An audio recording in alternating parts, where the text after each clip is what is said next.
All right, so today we're diving into some fascinating notes about crypto global events. The AI revolution. The AI revolution. Sound that Yeah, fast. it's a lot to cover. A lot, yeah. But the speaker in these notes is a crypto trader and developer. Right. And they seem to have a real knack for seeing how these different worlds are connected. I think that's what makes these notes so compelling, is that Yeah. they're really kind of thinking about the big picture. Right, and not just like, what's Bitcoin doing today? Exactly. So let's start with Bitcoin. Okay. It's been on a wild ride these past few months. Yeah, for sure. And they point out some key dates and prices that really illustrate this volatility. Mm-hmm. Back in October 2024, it hit a low of $58,500. Oof. Then suddenly in December, it blasted past $100,000. Wow. And reached a new all-time high of $110,000 in January 2025. Right. So big swings. Really big swings. Now, what I'm curious about is this triangle pattern they mentioned. Yeah. What's that even mean? So a triangle pattern in the context of like technical analysis of Bitcoin's price. Okay. It basically, you can imagine drawing lines connecting the highs and lows of Bitcoin's price over time. Okay. And what you get is a shape that looks kind of like a triangle. Got it. And what that suggests is that the price is consolidating. So it's like narrowing in a range. Okay. Now, there's two main ways this can play out. Okay. It could be what's called a bear trap, which is kind of a fake drop designed to shake out investors. Gotcha. Or it could be signaling the start of like a second phase of a bull run where the price goes even higher. So it's like we're on the edge of our seats. Yeah, it could go either way. It's coiled up and ready to spring. Yeah. We're just not sure which direction. Now, our speaker seems to be leaning towards the bear trap scenario. Okay. They even predict a potential drop to $85,000 before things really take off. Interesting. But what are they basing this prediction on? Right. That's the million-dollar question. I mean, it'd be really helpful to see their analysis. Like, are they looking at any specific market indicators? Are they factoring in, external events like regulatory news or macroeconomic trends? Right. Without more context, it's kind of hard to judge, how valid their prediction might be. Yeah, it's like they're giving us the conclusion, but not showing their work. Exactly. But let's move on to another cryptocurrency they're following closely. Okay. Solana. Solana, yeah. What I found interesting is they see a parallel between Solana's recent price movements and Bitcoin's overall trajectory. Mm-hmm. They're both kind of like... Well, the point is that Solana recently dipped below a critical support level. Yeah. And in simple terms, a support level is basically a price point where buying tends to outpace selling. Okay. And it prevents the price from dropping further. So they think this recent dip could be a buying opportunity. Okay. They seem to be suggesting that Solana, with its fast transaction speeds and low fees, could follow a similar upward path as Bitcoin. So essentially they're saying don't just focus on the price swings, look at the underlying technology and its potential. Yeah. It's about recognizing that fundamental value. Fundamentals. Yeah, absolutely. What I find intriguing is that they're not just throwing out predictions. Yeah. They're giving us a framework for understanding how these markets work. Right. I mean, they're trying to get us to think long term instead of just, getting caught up in the hype. Okay, so let's shift gears a bit and talk about the speaker's observations on the global political scene. All right. What stood out to me was their take on a hypothetical Trump-Musk presidency. Yes. This is where things get really interesting. Yeah. They basically imagine a scenario where Trump returns to the White House, but this time with Elon Musk as his running mate. Okay. And they focus on Trump's proposed peace plans for the Middle East and Ukraine. Yeah, and those involve some pretty unconventional...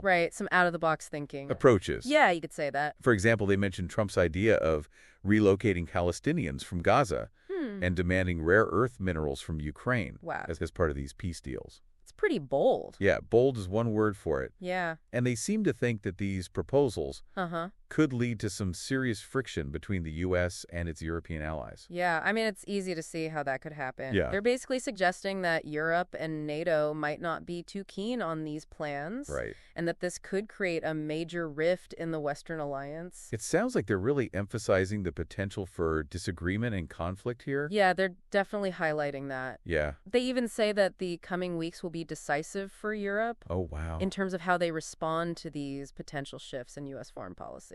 Yeah, so it's like we're all... It's like a geopolitical thriller. On the edge of our seats. Yeah, exactly. Waiting to see how this Waiting to see what happens next. play out. Yeah. It really feels like we're watching this geopolitical chess match unfold right before our eyes. Yeah. But what I find really fascinating is how our speaker ties in their insights about AI. Yeah, it's not just about, algorithms and code. Right. It's like they see it as this underlying force that's shaping everything. Like this undercurrent influencing everything from the global economy to like the choices we make every day. Yeah, they paint a very vivid picture of this kind of AI revolution that's happening. And they really highlight this contrast between the people who are embracing it and the people who are being left behind. Yeah, and I think what's really interesting is their emphasis on personal agency. Yeah. Like, they're not saying AI is going to take over the world. They're saying AI is here. It's powerful. And it's up to you to decide how you want to engage with it. Yeah, you have a choice to make. Like they're throwing down a challenge. Yeah. Are you going to ride this wave or get swept away by it? Exactly. So, I mean, think about the internet. Yeah. The people who saw its potential early on and learned how to use it, they were the ones who adapted and thrived. They were ahead of the curve. Yeah. Yeah. And the speaker seems to be saying the same thing about AI. It's like, get on board now. Yeah, before it's too late. Before that gap between those who get it and those who don't becomes too wide. That's a good point. And it's not just about learning to code or becoming an AI expert. Right. It's about developing this basic understanding of how it works and how it's already impacting our lives. It's already happening. Whether we realize it or not. Yeah, it's everywhere. Yeah, it's kind of mind-blowing when you think about it that way. Yeah, for sure. But let's bring it back to something a bit more concrete. Okay. The speaker's advice on building wealth in this new landscape. They talk a lot about dollar cost averaging or DCA. Yeah. It's a classic strategy. Yeah, and they seem to be really advocating for this shift in mindset. Like, embrace the long term. Don't try to chase these quick profits. Play the long game. So what exactly is dollar cost averaging? So basically, instead of trying to time the market, which is pretty much impossible, you consistently invest a set amount at regular intervals, regardless of what the price is doing. Got it. It's kind of like the shift in thinking we saw with index funds in the stock market. Yeah. They were once seen as this kind of passive approach, but now they're like a core strategy for a lot of investors. So instead of getting caught up in this emotional roller coaster of market swings. Yeah, trying to buy low and sell high. You're just being more disciplined and strategic about it. Yeah, consistency is key. Yeah. Yeah. I find it interesting that DCA was frowned upon. Oh, yeah. In traditional investing. Yeah, it had a bad rep. But it's become more accepted in crypto. Why do you think that is? I think it's because crypto markets are just so volatile. Right. I mean, the prices can swing so wildly. Yeah, in a short amount of time. Yeah, it's almost impossible to predict when the best time to buy or sell is. So DCA helps to mitigate that risk by averaging out the cost of your investment over time. So it smooths out those peaks and valleys. It's the exact same. Like they're saying, don't try to outsmart the market. Right. Just play the long game. Have a long-term vision. And that brings us back to their emphasis on patience and long-term vision. It's not about getting rich quick. It's about understanding the fundamentals, managing your risk, and letting your investments grow over time. Yeah, like a slow and steady race. Exactly. And this brings us back to Solana. Oh, yeah. Remember how they talked about that recent dip below a key support level? Yeah. They seem to believe that this presents a buying opportunity for those who are, willing to take a calculated risk and who are in it for the long haul. Yeah. It's like they're spotting these potential opportunities amidst all this chaos. They're seeing the forest for the trees. But they're not just saying buy Solana because it's going to go up. Right. They're giving us context, explaining why they believe in its long-term potential. They're looking at the fundamentals. They're talking about its technology and its growing ecosystem of projects. It's a whole ecosystem. Yeah, it's not just about the price of one coin. Exactly. I know we touched on this earlier, but I want to circle back to the speaker's thoughts on AI. Yeah. What really struck me was their assertion that we're witnessing a societal and technological shift as significant as the dawn of the internet. Yeah, that's a big statement. It really is. Buckle up. Hold on tight. Because things are about to get really interesting. Yeah, it's going to be a wild ride. And those who are prepared are going to have a big advantage. Yeah, they're going to be ahead of the game. And they challenge us to think about the consequences of inaction. Right. What happens to those who fail to adapt? Yeah. Do they get left behind in this new economy? That's the question. It's driven by AI and automation? Right.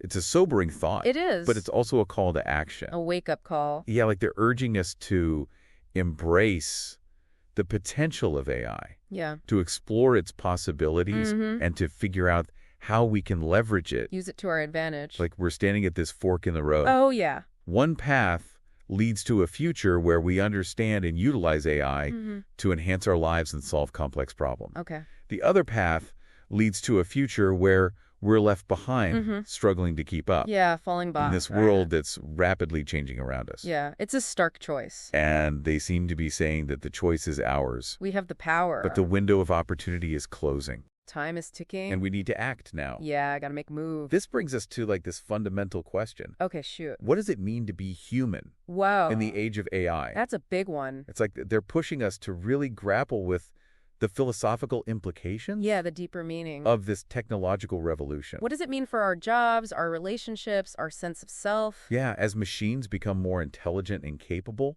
That's a lot to unpack. Yeah, it really makes you think, doesn't it? Definitely. This whole deep dive has really opened my eyes to so many different perspectives. Yeah. I'm starting to see the world in a new light. It's like you've got a new set of lenses. Yeah. Yeah. One that recognizes how all these seemingly different trends, Right. crypto, geopolitics, AI, They're all connected. they're all connected and shaping the future. The big web. And what's exciting is that we're not just passive observers. Right. We can actually influence what happens next. We have aged. And that's what I find so inspiring about our speaker's story. Yeah. They're not just talking about these trends, Mhm. they're actively engaging with them. They're in the game. Yeah, they're building tools, making Yeah. investments, Mhm. creating new possibilities. We're walking the walk. It's like they're saying, don't just sit on the sidelines. Yeah. Get in the game. Exactly. So let's recap the Yeah. key takeaways from this deep dive. Sounds good. We started by exploring Bitcoin, Yeah. deciphering its recent price action. Trying to make sense of those wild swings. And we considered the possibility of a bear trap Uh-huh. before a potential surge upward. Right. Could go either way. We also dove into Solana, Yeah. a platform that's getting a lot of attention for its speed and efficiency. And its growing ecosystem. Yeah, Yeah. it's definitely one to watch, Keep an eye on that one. especially for those who are looking beyond Bitcoin and Ethereum. Yeah. And of course, we couldn't ignore the elephant in the room. The AI revolution. It's here. It's happening. The speaker's message was clear: Right. embrace it, engage with it, Yeah. or risk being left behind. It's a choice we all have to make. They even challenged us to think about the deeper implications of AI. Yeah. Like, what does it mean to be human? Mm-hmm. In an age where machines are becoming so intelligent and capable, Right. that question has really stuck with me. Yeah, it's a big one. It's a for bit sure. daunting, but also incredibly exciting to think about the possibilities Yeah. and the challenges that lie ahead. It's a whole new world. And woven through all of this was the speaker's own journey. Right. A crypto trader, Yeah. a developer, an entrepreneur, Mm-hmm.